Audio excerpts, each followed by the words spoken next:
pala ang itsura nito pag gabi oh. Hindi ko kasi ito nakikita oh, puro yan solar ha. Solar yung nag-ano oh. Solar.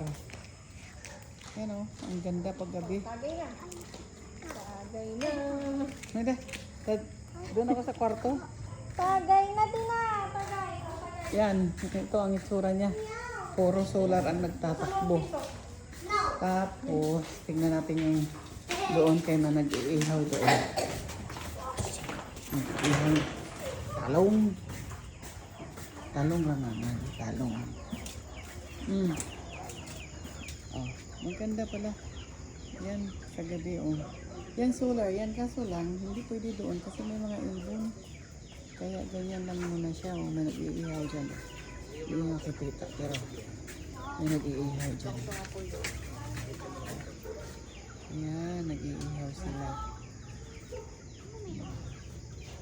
Yun, ito naman ang inaakyatan ko. Yung inaakyatan ko doon.